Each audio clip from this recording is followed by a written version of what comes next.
오늘 여러분들과 저는 좀 나누고 싶은 말씀의 제목이 승천하신 예수를 경배하라 라는 제목입니다. 승천하신 예수를 경배하라.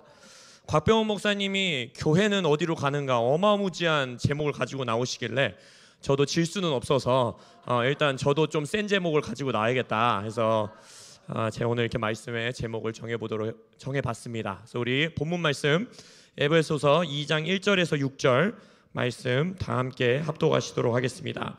시작. 그는 허물과 죄로 죽었던 너희를 살리셨도다. 그때 너희는 그 가운데서 행하여 이 세상 풍조를 따르고 공중의 권세 잡은 자를 따랐으니 곧 지금 불순종의 아들들 가운데서 역사하는 영이라. 전에는 우리도 다 그 가운데서 우리 육체의 욕심을 따라 지내며 육체와 마음에 원하는 것을 하여 다른 이들과 같이 본질상 진노의 자녀이었더니 긍휼이 풍성하신 하나님이 우리를 사랑하신 그 큰 사랑을 인하여 허물로 죽은 우리를 그리스도와 함께 살리셨고 너희는 은혜로 구원을 받은 것이라. 또 함께 일으키사 그리스도 예수 안에서 함께 하늘에 앉히시니. 아멘. 곽병훈 목사님께서 하나님을 아는 지식이 우리의 삶의 태도를 결정짓고 우리의 정체성을 결정짓는다라고 말씀해 주셨어요. 실은 저희 코람데오 교회도 지금 그 시즌을 지나고 있습니다. 저희 코람데오 교회도 한 몇 개월 전부터 예수님께서 이제 가이사라 빌립보 지방에 가서 제자들에게 세상은 나를 누구라 하느냐라고 물으신 이후에 그것을 제자들이 대답하니까 거기엔 별 반응도 보이지 않으십니다. 아예 관심도 없으세요. 뭐 누가는 엘리야라 그러고 누군 에레미야라 그러고 누군 선지자라 그러고 이렇게 막 그러니까 그러냐? 그래서 별로 관심도 없으세요. 그 다음에 이제 예수님께서 진짜 질문하고 싶으셨던 질문을 하시죠. 너희는 나를 누구라 하느냐? 너희는 나를 뭐라고 생각하고 따라다니고 있냐? 이제 12명의 제자들을 보면서 실은 여러분들 기억하셔야 되는 게 우리는 너무 예수님을 막 성화 그림에 막 수염 이만큼 길러가지고 막 지팡이 들고 막 양 한 마리 들고 있는 그런 모습의 예수님을 생각하셔서 그런데 그렇게 생각하시면 안 돼요. 그때 당시 예수님은 20대 후반 30대 초반 그냥 동네 형 같은 사람이었어요. 그러니까 유대인들 따라다녔던 제자들이나 예수님이나 나이차가 그렇게 많이 나지 않았습니다. 그러니까 동네 형 뭐 아니면 삼촌 이 정도 되는 그냥 유대인 청년이었어요. 그 사람을 이제 왜 따라다니고 있었는지 예수님 묻는 거예요. 니네는 나를 지금 뭐라고 생각하고 내가 누구라 생각하고 지금 니네 따라다니니? 그냥 뭐 니네가 나를 라삐라삐라고 부르는데 그냥 선생이라 생각하는 거냐? 아니면 너네 그냥 진짜 나랑 노는 게 재밌어서 동네 형같이 따라다니는 거냐? 너 내가 누구라 생각하냐? 라고 물으시는 거예요. 그리고 거기서 우리가 알다시피 베드로가 이제 예수님의 정체성을 선포합니다. 그리스도시요 살아계신 하나님의 아들이십니다. 그 예수를 아는 지식에서 예수님께서 뭘 선포하시냐면 교회를 선포하세요. 교회. 그러니까 결국 오늘 곽병훈 목사님의 말씀도 뭐예요? 하나님을 아는 지식을 가는 자들이 성령을 따라가는 교회가 된다라는 거예요. 예수님이 누군지를 아는 자들이 교회가 될 수 있다라는 겁니다. 예수님도 그렇게 선포하신 거예요. 그래서 저희 공동체도 그 너희는 나를 누구라 하느냐라는 그 질문을 붙들고 지금 씨름하고 있습니다. 우리는 지금 우리의 예수님을 어떤 분으로 생각하고 지금 교회를 해나가고 있는가? 우리가 이제 개척한 지 얼마 지나지 않은 작은 교회인데 우리는 지금 이 교회를 왜 하고 있는가? 송도 땅에 우리는 왜 모였는가? 우리는 예수님을 어떤 분이라 생각하고 따르고 있는가? 라는 그러한 씨름 가운데에 실은 오늘 여러분들과 나누고 싶은 말씀도 저희 공동체가 지금 씨름하고 있는 실은 제 안에서도 어떻게 보면 이렇게 온전히 정리되지 않은 이 네오 모임, 썬데이 크리스천 모임이 항상 부담이 덜 되는 이유 중에 하나는 제 안에서 별로 정리가 안 된 말씀을 전해도 여기 반응이 워낙 좋아요. 뉴송 우리 성도님들이 반응이 좋아서 일단 기분이 좋아요. 그래갖고 이 부담을 갖지 않고 설교를 전할 수 있고 또 이 우리 교회 안에서 씨름하고 있는 내용들을 여기서 이렇게 전했을 때 이제 여기에 6교회 연합되어 있는 목사님들과 또 교회 공동체와 함께 그것들을 컨펌 받을 수 있고 그래서 저에게는 굉장히 감사한 이 공동체인데 오늘 그것을 좀 여러분들과 함께 나누기 원합니다. 우리가 교회로서 저도 그렇고 우리 교회의 여러 기도 내용들 아니면 막 기도를 하게 되는 이 이유들 아니면 우리가 하는 사역들이 굉장히 많은 부분이 저도 뒤돌아보니까 되게 이렇게 반작용으로 나오는 기도와 사역들이 많아요. 그게 무슨 말이냐면 우리의 삶에 어떤 문제가 생겨요. 막 기도 안 하던 사람도 어떤 삶에 문제가 생기면 막 기도실 나오고 막 뜨겁게 기도하고 막 특세 나오고 막 철회 나가고 그러잖아요. 근데 저를 돌아보니까 저도 별반 다를 게 없더라고요. 삶에 어떤 일이 딱 생긴다. 그러면 나의 기도의 방향이 정해지고, 기도의 강도가 정해지고, 기도의 횟수가 정해지고, 우리의 사역의 방향이 정해져요. 그래서 마치 이 세상에 일어난 일, 아니면 심지어는 때로는 어둠과 원수들이 행한 일을 보고 우리가 그냥 리액션 하는 거예요. 어떤 일이 일어나면 그거에 반응해서 기도하고, 어떤 문제가 생기면 그거에 반응해서 우리가 막 뜨겁게 기도하고, 인생이 평안하고 별로 문제가 없을 때는 그때 더 뜨겁게 기도할 것 같은데 별로 그렇지 못하다는 거죠. 교회 사역도 그런 거예요. 뭔가 잘 가고 막 교회가 성장하고 막 새 가족들이 막 계속 몰려오고 이러면 목회자인 저도 별로 걱정을 안 해요. 그래서 뭔가 막 사역에 대한 고민도 별로 없어요. 근데 뭔가 막 사람들이 왔다가 떠나가고 막 등록 안 하고 떠나가고 막 이제 교인들의 삶에 뭔가 문제가 생기고 막 이러면 내가 지금 뭘 잘못하고 있나? 막 뭔가 사역을 뭐 새롭게 해야 되나? 막 그때부터 고민을 시작한다는 거예요. 그때부터. 근데 우리 교회라는 공동체, 교회, 에클레시아라는 공동체가 그런 공동체가 아니잖아요. 우리는 그렇게 불림 받은 자들이 아니잖아요. 물론 믿지 않는 자들에게는 우리가 그런 사역을 해줘야 합니다. 믿지 않는 자들의 삶에 문제가 생기고 병이 생기고 뭐 어떤 가난의 문제가 생기고 관계의 문제가 생기면 우리가 믿는 자들로서 그들의 질병을 고쳐주고, 예수님도 그랬잖아요.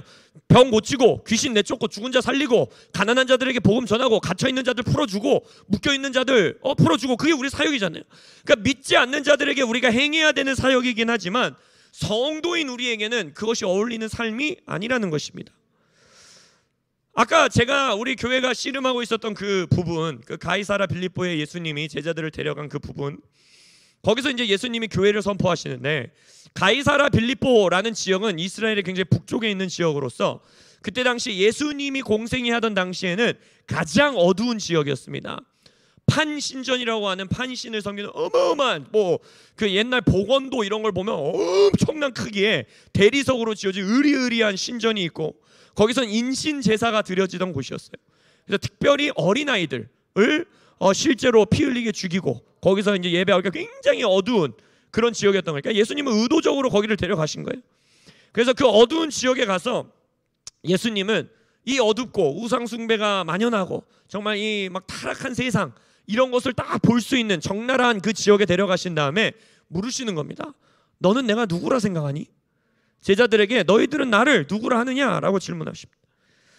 그 시즌에 베드로의 입을 통해서 예수님의 정체성을 고백하는 거죠. 우리는 알고 있습니다. 혈과 육이 알게 하신 것이 아니요 하나님이 우리에게 계시하신 이 계시, 성령의 계시에 따라 우리는 예수님을 압니다. 예수님은 그리스도시요 살아계신 하나님의 아들이십니다 라고 말하니까 예수님이 거기서 교회를 선포하십니다. 내가 너희를 교회라 이제 세우겠다. 내가 내 교회를 세우겠다. 그게 마이처치, 곽병원 목사님의 교회 이름 아니에요. 곽 목사의 교회여서 나의 교회가 아닙니다. 여러분 오해하시면 안 돼요. 곽병훈의 교회 이게 아니에요. 예수 그리스도의 교회입니다. 할렐루야. 나의 교회를 세우겠다라고 선포하세요. 거기서 교회를 처음 선포하시는 거예요. 야, 너 나 누군지 아는구나. 내가 좀 아리까리 했잖아. 니네가 그냥 나 재밌어서 따라다니는 줄 알았어 라고 하시죠. 너 나 아는구나. 제대로 알고 있네. 그러면 이제 내가 너희들을 통해 교회를 세우겠다 라고 예수님 말하는 거예요. 근데 그 교회를 처음 선포하실 때부터 교회의 정체성을 뭐라고 선포하시냐면 음부의 권세가 이기지 못하는 나의 공동체가 될 것이다. 근데 음부의 권세 이러니까 막 어둠의 능력, 파워 이렇게 생각하는데, 원어를 보면 영어 성경은 더 잘 표현되어 있는데 Gates of Hell이에요. 그러니까 지옥의 문이에요. 지옥의 문, 지옥의 대문, 지옥의 문들이 너희를 이기지 못하리라. 그럼 지금 지옥의 문들이 우리를 이기지 못한다면, 우리가 이런 말씀 많이 했잖아요. 문을 와갖고 막 문이 우리를 공격하진 않잖아요. 그죠? 문이라는 건 뭐예요? 방어용이에요. 방어용. 성문이라는 건 누군가 쳐들어왔을 때 우리를 막아서는 게 성문이에요. 방어하는 거. 그럼 결국 지금 교회라는 공동체를 선포하실 때 예수님께서는 태생 자체가, 교회라는 정체성 자체가, 교회라는 공동체의 이 정의 자체가 뭐라는 거예요? 공격형이어야 된다는 거예요. 공격형. 우리는 음부의 권세가 너희를 이기지 못하리라 이러면 막 마귀 사탄이 막 엄청나게 막 우리한테 막 주먹질하면 우리가 막 그걸 다 막아내고 결국에는 막 우리가 겨우 싸워 이기리라, 이런 이 이미지를 갖고 있을 수 있는데 그러면 안 된다는 거예요. 교회는 태생 자체가 지옥의 문 앞에 서 있어야 돼요. 지옥의 문을 깨뜨리고 부수고, 결국 지옥의 문이, 왜 그 전쟁 영화 보면 막 문 부시는 거 있잖아요. 막 그 막 갖다 박는 거, 그게 교회예요. 그게. 그러니까 사탄의 지옥의 문을 깨는 것이 우리의 정체성이라는 거야. 그러니까 실은 우리는 원수가 이쪽 한 대 때리면 여기 한 대 맞았네? 막 여기서 이거 어떻게 해야 되지? 이거 어떻게 고쳐야 되지? 어떤 기도해야 되지? 어떤 사역해야 되지? 이렇게 반작용으로 살아갈 공동체가 아니라는 겁니다. 우리는 원수들이 막 어떤 짓을 해놓으면 빨리 이거 고치고 빨리 회복하고 빨리 치유하고 이거 빨리 이거 다시 고치고 다시 빨리 원 상태로 복귀하고 이렇게 살아가도록 부르심 받은 존재들이 아니라는 거예요. 오히려 심지어는 우리 교회, 저희 코람데오 교회에서는 지금 에베소서 강의를 하고 있는데 에베소서를 한 장씩 보고 있는데, 에베소서는 교회에 대해서 영광스럽게 써놓은 교회론의 정수입니다. 근데 거기서 교회를 뭐라고 말하고 있냐면 에베소서 3장 10장에 보면 교회로 말미암아 하늘에 있는 통치자들과 권세들에게 하나님의 각종 지혜를 가르치려 알게 하려 하심이니라고 말해요. 그러니까 뭐냐면 실은 우리는 어둠, 사탄 막 얘네들이 막 싸질러 놓은 일을 회복하고 막 겨우 막 그거 치우려고 살아가는 존재가 아니라 심지어 오히려 뭐라는 거예요? 우리가 귀신들에게, 천사들에게, 하늘에 있는 영적 존재들에게 하나님이 어떤 분이신지 가르쳐야 된다는 거예요. 하나님의 각종 지혜가 무엇인지를 드러내고 보여주는 존재. 그러니까 실은 우리는 능동적인 존재인 거예요. 수동적인 존재가 아니에요. 어떤 일이 벌어지면 그거에 수동적으로 반응하는 존재가 아니라 우리는 이 세상의 역사를 또 어둠의 영을 향해서, 천사들을 향해서 하나님의 지혜를 능동적으로 가르쳐주는 이 역사를 끌어가도록 역사의 주역으로, 주인공으로 우리를 부르셨다는 것입니다.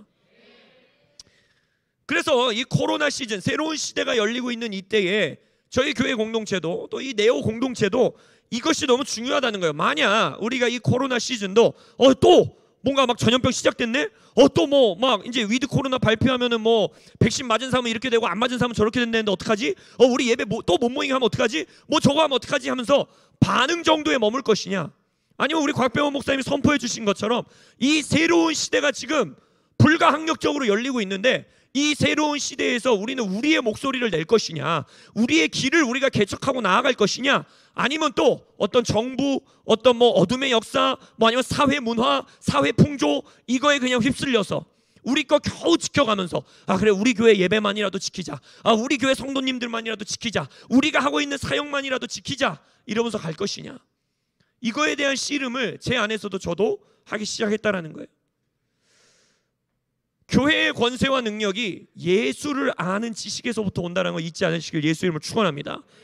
우리 안에서 우리 교회가 내가 예수가 누군지를 아는 것에서부터 오늘 예수님이 선포한 것처럼 너 나 아는구나.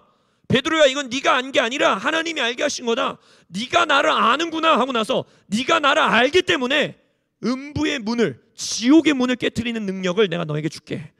너를 통해서 이 반석 위에서 너희 12사도 네 반석 위에서 나의 반석 위에서 음부의 문을 깨뜨리는 능력을 가진 공동체를 내가 세울게 라고 예수님은 선포하시는 거예요.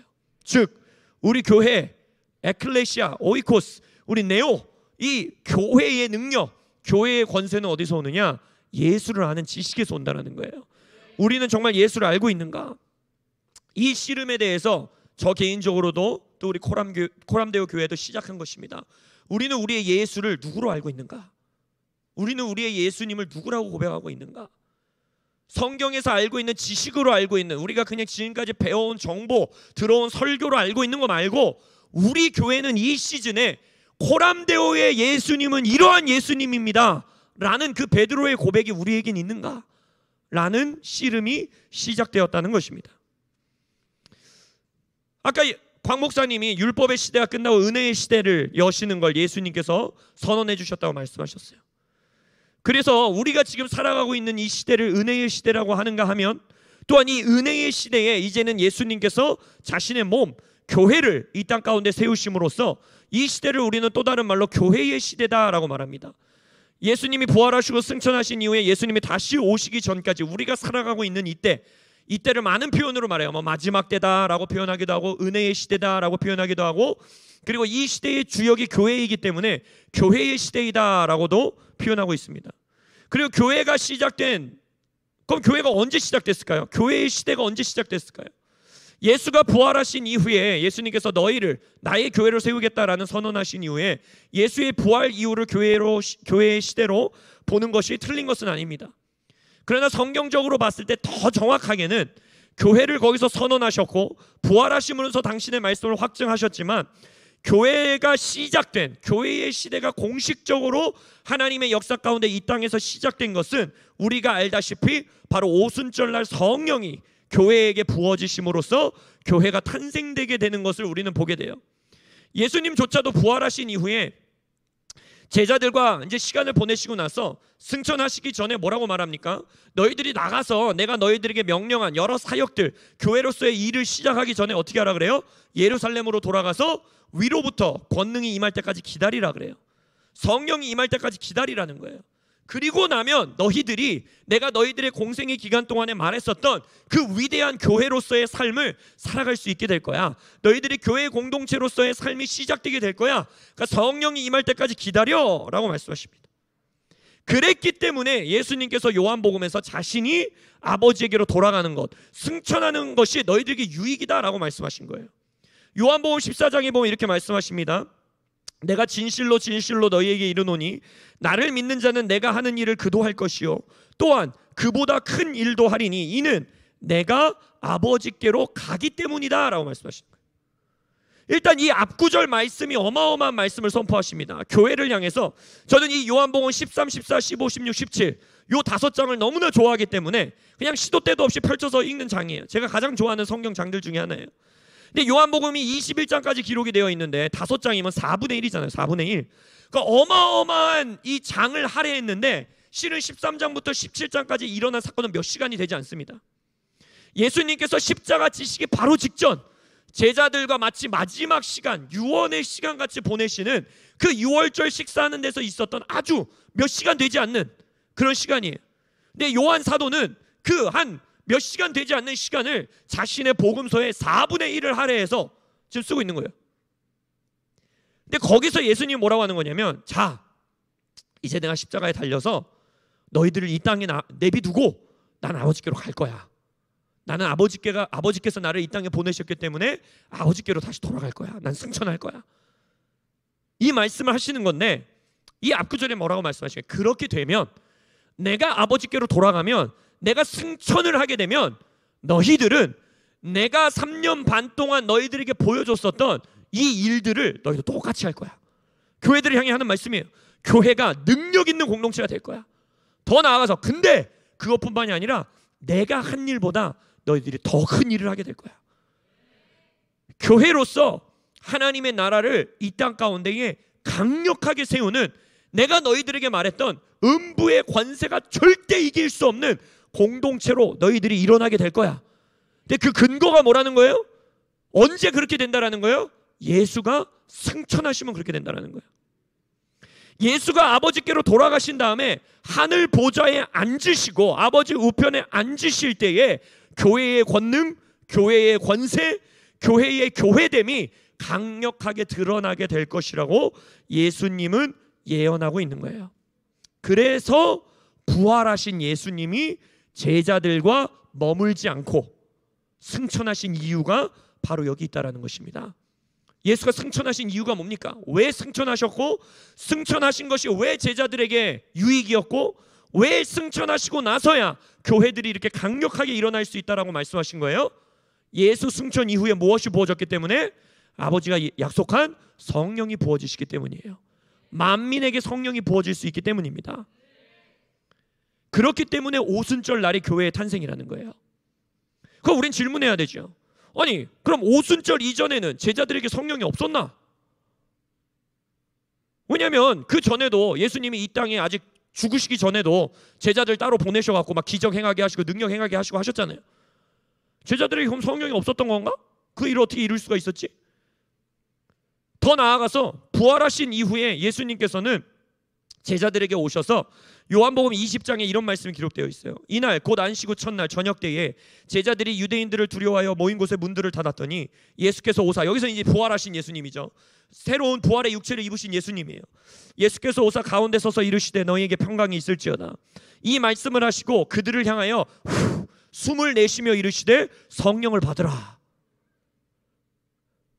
예수께서 성령을 받으라 했으면 제자들이 성령을 받았을까요? 안 받았을까요? 여러분, 예수님이 받았다고 하면 받은 거예요? 안 받은 거예요? 넌센스 퀴즈 아니에요. 그냥 말씀 그대로예요. 예수님이 성령을 받으라 했기 때문에 받았어요. 제자들에게 성령이 있었어요. 근데 여기에서의 성령은 그건 과연 무엇인가? 바로 내주하시는 성령이라고 저는 믿는 거예요. 예수께서 제자들에게 성령을 받으라 라고 숨을 내쉬셨을 때는 그들 안에 이제는 구약시대의 율법시대가 종결되고, 구약시대에는 경험할 수 없었던 인간과 하나님이 공존하는, 인간과 하나님이 하나 되어 살아갈 수 있는, 예수님이 이 땅에서 살아가실 때에도 완전한 인간이셨고 완전한 하나님이셨잖아요. 어떻게 그러한 인생을 사신 거예요? 완전한 인간이셨던 예수님이 성령, 내주하시는 성령에 완전히 사로잡혀서 성령이 이끄시는 대로 인생을 살아가셨을 때, 아버지가 말하는 것만 말하고 아버지가 행하시는 것을 성령에서 보고 행하고, 그러시면서 이 땅에서 살아갔던 그것대로 제자들도 살아갈 수 있도록 그들에게 성령을 주신 거예요. 근데 예수님께서 거기서 멈추지 않으시잖아요. 그것으로만 교회가 교회될 수 있었다라면 예수님은 그 다음 말씀하지 않으셨을 거예요. 내주하고 있는 성령으로 우리가 아까 예수님이 말씀하신 너희들이 내가 행한 일도 행할 것이요 더 큰 일도 행할 것이다, 아니면 음부의 권세, 지옥의 문을 깨뜨리는 공동체가 될 것이다, 내주하시는 성령으로만 그것을 행할 수 있었다면 예수님이 더 이상 말씀 안 하셨을 거라는 거예요. 그러나 예수님은 뭐라 그러십니까? 승천하시기 전에 너희들이 내가 승천한 이후에 예루살렘으로 돌아가 위로부터 권능을 입기를 기다리라고 그랬어요. 위로부터 권능을 입기를. 그래서 예수가 그렇게 말씀하시고 20장에서 성령을 받으라 불어넣으시고 내주하시는 성령이 있음에도 불구하고, 그게 요한복음 20장이거든요. 요한복음 21장에서 베드로와 제자들이 어떻게 합니까? 내주하시는 성령을 약속받았고 받았음에도 불구하고 여전히 그들은 자신들의 실패를 돌아보면서 어떻게 다시 물고기 잡으러 가요. 21장에 다시 돌아간다는 거예요. 자신의 과거의 인생.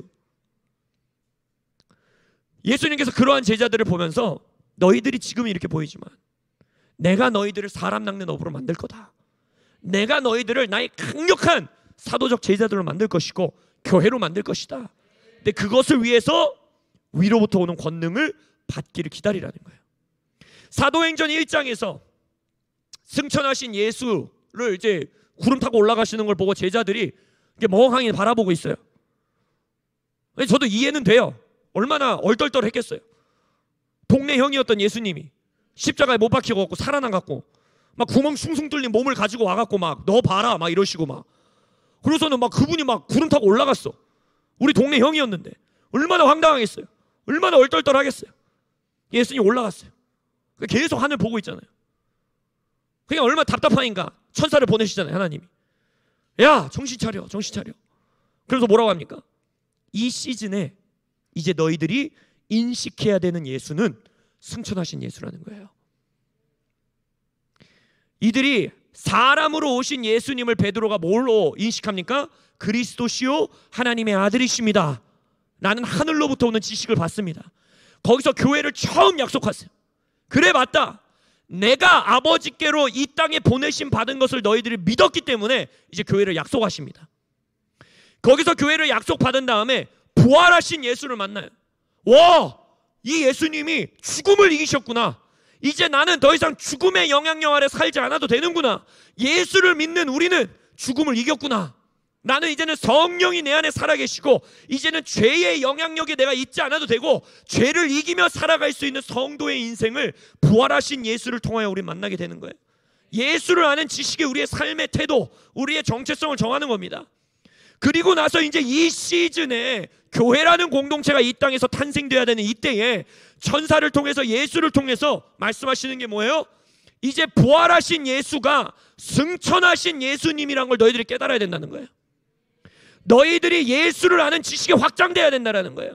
죽음을 이기신 너희들의 예수님이, 죽음을 이기신 예수 그리스도가 승천하여서 하늘 보좌, 하나님 보좌 우편에 앉아 계신 하나님이시며 예수님이시라는 것을 깨달아야 한다는 것입니다. 이들이 그 승천하신 예수, 올라가신 예수를 보고 이 예수님은 반드시 다시 오실 분이구나. 하늘에 오르신 모습 그대로 다시 오실 분이시는구나. 승천하신 예수님을 우리는 믿고 사는 것이구나. 나는 예수를 아는 지식이 확장되고 그러한 예수를 인식한 후에 어떤 일이 일어납니까? 성령이 부어지는 거예요. 우리가 사도행전이라고 말하잖아요. 아니면 교회행전이라고들도 표현합니다. 근데 진짜 성경을 읽어보면요, 사도행전과 교회행전은 결국 성령행전이에요. 성령이 사도들과 교회를 어떻게 이끌어 가시는지를 사도행전에서 우리는 볼 수 있는 거예요. 근데 이 모든 영광스럽고 능력 있고 이 땅 가운데 하나님의 나라를 세우고 지옥의 왕국을 흔들고 지옥의 문을 깨부시는 그러한 능력 있는 교회, 예수가 행한 일을 행할 뿐 아니라 예수가 이 땅에서 행한 일보다 더 큰 일을 행하는 교회, 원수가 저질러 오는 일을 우리가 막 치우고 회복하고 반작용으로 살아가는 교회가 아니라 역사 가운데에 길을 내고 우리가 능동적으로 역사를 써내려가는, 하나님 나라의 역사를 이루어가는 그러한 교회, 그러한 교회의 정체성은 바로 승천하신 예수님을 인식하는 지식이 있을 때, 그리고 그 인식, 예수를 아는 지식 위에 성령이 부어질 때 우리는 그렇게 살아갈 수 있다는 것입니다. 근데 저도 저의 기도 내용과 저의 선포 내용을 보니까 그 씨름이 시작된 게 어떻게 시작됐냐면, 저의 기도 선포 내용을 보니까 항상 부활하신 예수님을 선포하는 거에서 끝난다는 거예요. 제가 굉장히 좋아하는 구호가 하나 있거든요. 좀 노땅 같다고 놀림을 당하기는 하는데 제가 굉장히 좋아하는 거예요. 예수 생명 내 생명, 예수 부활 내 생명 내 부활. 제가 기도 선포할 때 이 기도 내용을 굉장히 많이 선포하거든요. 근데 어느 날 이 기도를 막 선포하고 그날도 기도 모임을 끝냈어요. 근데 집에 돌아왔는데 오늘 예수님도 엄마 말을 잘 들으면서 그 기적을 행하셨잖아요. 할렐루야. 엄마 말을 잘 듣는 자는 이 땅에서 승리합니다. 할렐루야. 집에 딱 돌아왔는데 저희 어머니가, 권사님이 갑자기 그러시는 거예요. 왜 우리는 맨날 부활한 예수님만 선포하고 승천한 예수님은 별로 관심이 없냐는 거예요. 그 말을 들으면서 승천한 예수님? 예수 승천하셨지 그거 갖고 뭐 이상하잖아. 승천하신 예수를 찬양 이상하잖아. 엄마 이거 기도 이거 좀 그거 이상한 것 같은데, 부활이 더 멋있는 것 같은데, 막 죽음을 막 이기고 막 이런 이제 생각을 하면서, 그러면서 제가 이제 말씀을 씨름하기 시작한 거예요. 그래서 오늘의 중요한 교훈, 엄마 말을 잘 듣자. 할렐루야. 엄마 말에 잘 귀 기울여 들어야 돼. 승천하신 예수에 대해서 제가 묵상하기 시작한 거예요. 그래, 우리가 굉장히 많은 경우 부활하신 예수님에 대해서는 굉장히 막 찬양도 많고, 그죠? 여러분 막 최근 베델 찬양이나 힐송 찬양에서 막 승천하신 예수를 경배하는 찬양, 막 이런 가사 별로 없잖아요. 항상 죽음 이기신 예수, 무덤 이기신 예수, 부활하신 예수, 그죠? 근데 우리가 정말 교회가 성령이 부어지심으로써 성령으로 시작된 교회이고 성령의 시대를 살고 있고 예수가 다시 오시는 그때까지 성령의 능력으로 우리가 살아가야 된다면, 성령이 언제 부어진 거예요? 승천하신 예수를 제자들이 온전히 인식한 이후에, 막 정신 못 차리고 막 하늘만 보고 있으니까 천사들이 와서 야야야야야, 지금 이 시즌에 너희들은 예수를 누구라 하느냐 다시 한번 묻는 거예요. 너네 지금 예수를 누구라 생각하고 하늘을 바라보고 있느냐? 승천하신 예수가 저 모습 그대로 너희들에게 돌아올 것이다. 승천하신 예수를 묵상하라. 승천하신 예수를 기억하라 라고 말하고 있다는 것입니다. 오늘 읽은 우리 에베소서의 본문에도 보면 앞에는 너희들이 이전에 어떤 자였는지를 막 설명해요. 너희들은 죄로 죽었던 자이고 세상 풍조를 따르고 공중권세 잡은 자들을 따랐고 불순종의 아들들이었고 육체의 욕심을 따라 살고 육체의 마음에 원하는 것을 살다가 본질상 너희들은 진노의 자녀였다. 본질상 너희들은 하나님의 진노를 받아 마땅한 자들이었다. 너네들은 심판받았어야 되는 자들이다 라고 말하면서 뭐라고 합니까? 그러나 허물로 죽은 우리를 그리스도와 함께 살리셨고, 이건 부활하신 예수죠. 죽음에서 부활하신 예수를 예수 안에서 우리도 동일하게 부활하게 하신 거예요. 여기서 바로 예수 생명 내 생명, 예수 부활 내 부활이 선포되는 거예요. 그렇지, 2000년 전에 죽으신 예수고 2000년 전에 다시 사신 예수지만 그 예수가 나의 예수이고 그 동일한 능력으로 우리를 살리셨다라는 거예요. 할렐루야. 그래서 이제는 우리는 더 이상 죄에 묶여 살지 않아도 되고 죽음의 영향에 아래 살지 않아도 되는 겁니다. 근데 거기서 멈추지 않는다는 거예요. 6절에 보면 또 함께 일으키사 라고 말해요. 일으키사. 여기서 일으키신다는 게 무슨 말일까? 살리셨다는 말이랑 일으키셨다는 말은 별반 다른 게 없는 거 아닌가? 근데 이 일으키시다라는 말의 어근을 보면 들어 올리시다라는 뜻이 있어요. 들어 올리시다, 잡아 일으키다. 그러면서 그 뒤에 설명합니다. 또 함께 일으키사 그리스도 예수 안에서 함께 하늘에 우리를 앉히셨다. 에베소서는 교회론에 관한 책이라고 했어요. 이 땅에서 천사들에게조차, 귀신들에게조차 하나님의 지혜가 어떤 것인지를 알려주는 능력 있는 교회, 영광스러운 교회, 이 땅에서 예수의 몸으로서의 교회로서 살아가기 위해서는 교회가 부활하신 예수님이 하늘의 보좌 위에 앉아 계시는 승천하신 예수임을 알아야 된다는 거예요. 그 예수를 아는 자들은 어떻게 살아간다는 거예요? 우리도 하늘 보좌에 예수와 함께 앉아 있다는 거예요. 이제 더 이상 우리는 이 땅에서 일어나는 일들에 반응하고 리액션하고 또 이런 문제 생겼네 빨리 해결해야지, 원수가 또 이런 일을 저질렀네 빨리 회복해야지, 이런 질병이 또 일어났네 빨리 치유받아야지, 이러한 수준의 삶에 머무는 게 아니라 이제는 우리는 하늘의 삶을 살 수 있게 됐다는 거예요. 근데 그 정체성이, 그 능력이, 그 권세가 어디서 오느냐? 하나님께서 우리를 함께 그리스도와 일으키사 들어 올리사 승천하신 예수의 보좌에 우리를 앉히셨다라는 계시적인 지식이 우리에게 있을 때, 그때 성령이 우리에게 부어지고 그때 교회가 교회되게 살아갈 수 있다라는 것입니다. 승천하신 예수님은 우리가 몰랐겠어요? 우리 다 알죠. 죽음 이기신 예수, 부활하신 예수, 승천하신 예수, 언젠지 모르지만 아버지의 때 다시 오실 예수 다 알아요, 지식으로. 그러나 우리 교회에서 시작한 씨름은 무엇이냐? 이걸 지식으로 몰랐던 것이 아니라 이제는 부활하신 예수뿐만이 아니라 승천하신 예수를 아는 지식을 더 힘써 알기를 우리는 결심한 거예요. 우리 승천하신 예수를 경배하고 승천하신 예수를 믿는다는 게 무엇인지를 더 구체적으로 씨름하자는 거예요. 그리할 때 우리에게 성령이 부어지는 것이고 그 아는 지식을 우리는 확장시키기 원한다는 것입니다.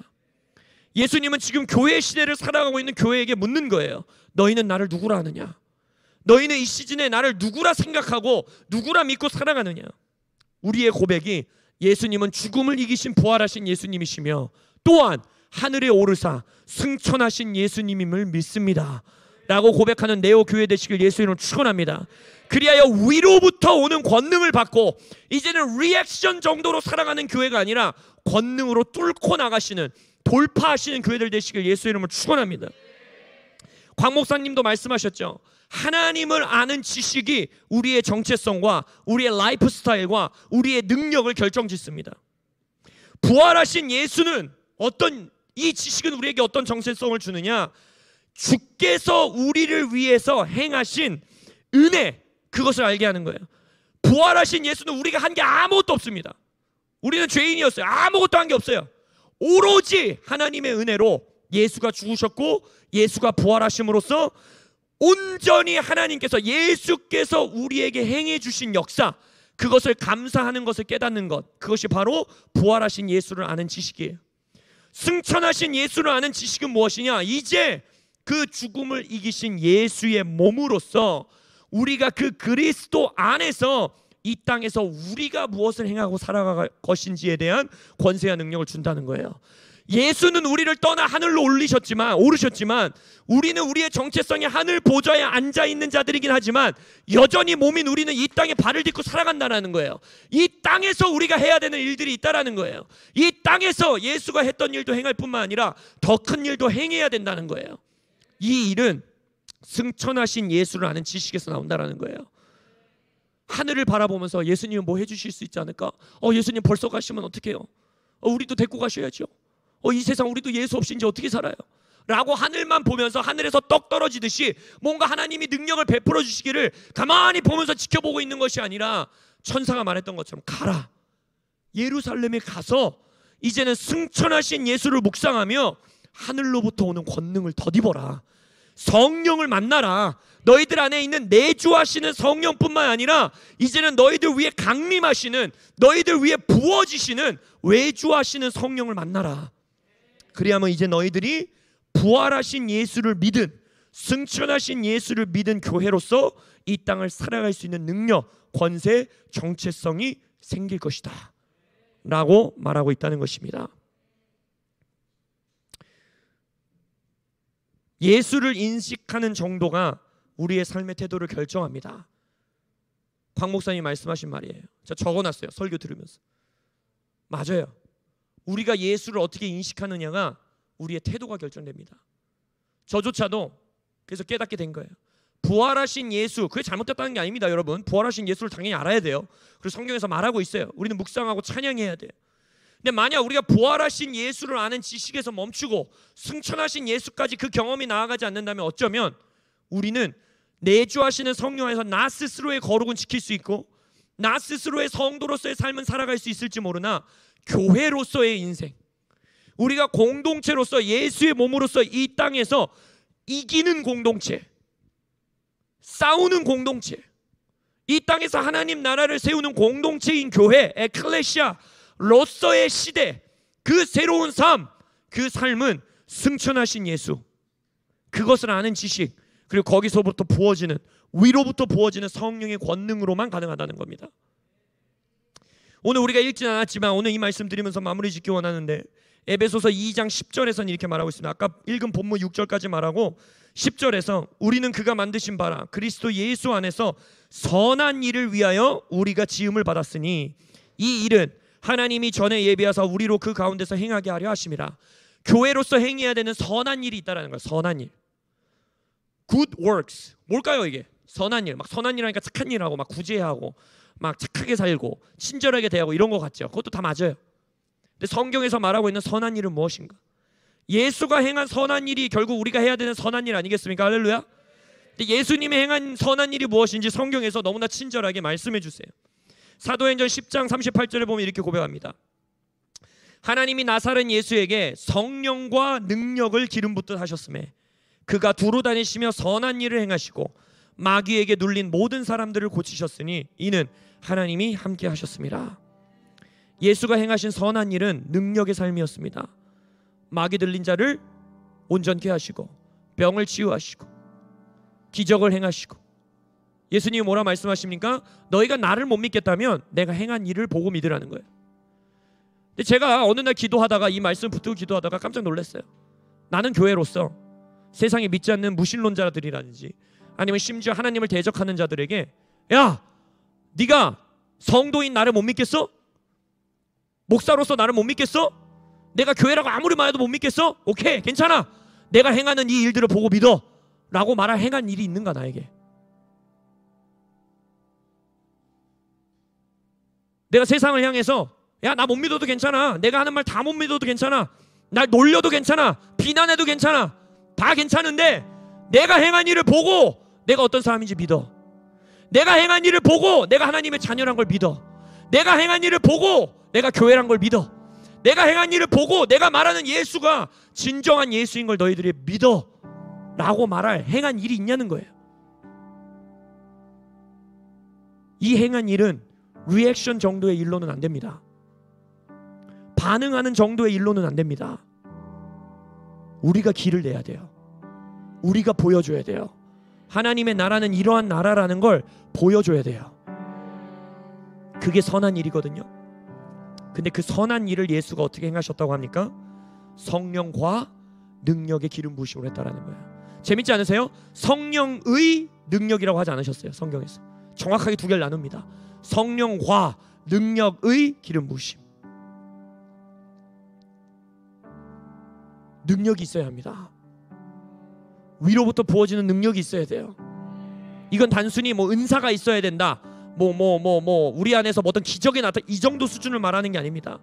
교회가 교회되기 위해서는, 교회가 이 땅에서 정말 광 목사님이 얘기한 것처럼 새로운 시대에서 이제 더 이상 우리는 막 남들이 해놓은 일에 반응하면서 살아가는 정도가 아니라 진정한 교회가 무엇인지를 보여주기 위해서는 위로부터 오는 권능이 있어야 돼요.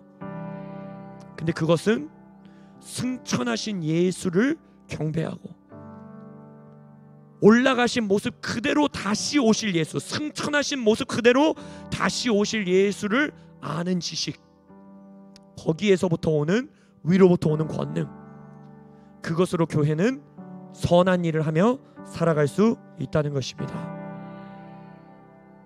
광 목사님 말씀하신 것처럼 성령을 따르는 교회들 되시길 예수 이름으로 축원합니다. 성령으로 사역하시는 교회 되시길 바랍니다. 성령으로 모든 사역을 행하시는 여러분들 되시길 예수 이름으로 축원합니다. 그렇다면 우리는 위로부터 오는 권능을 입어야 합니다. 그렇기 때문에 저와 여러분들이, 저에게도 이것이 아주 말씀적으로 여러 가지적으로 다 정리가 되지는 않은 말씀이에요. 그냥 오늘 제가 여러분들에게 함께 도전하고 싶고 저 스스로도 더 묵상하고 기도하기 위해서 우리 이 영상으로 함께하고 있는 우리 코람데오 교회 성도들과 저 스스로를 도전하고 싶은 건 이거예요. 승천하신 예수를 안다는 게 과연 무엇인가? 우리가 부활하신 예수에 대해서는 많이 고백했고 많이 기도했고 많이 예배해왔는데 승천하신 예수를 아는 지식은 무엇인가? 이 씨름이 시작되시길 예수 이름으로 축원합니다. 승천하신 모습 그대로 다시 오신다고 했는데 우리는 다시 오실 예수의 길을 준비하는 시대를 살아가고 있는데, 그럼 승천하신 예수를 안다는 건 무엇인가? 승천하신 예수를 예배한다는 건 무슨 말인가? 승천하신 예수를 경배하는 것은 어떠한 경배인가? 이 씨름과 질문이 저와 여러분들 안에서 시작되시길, 그리하여서 승천하신 예수를 아는 지식 안에서 위로부터 임하는 권능을 입으시는 우리 네오 공동체 교회 되시기를 예수님으로 축원합니다. 아멘. 기도하겠습니다.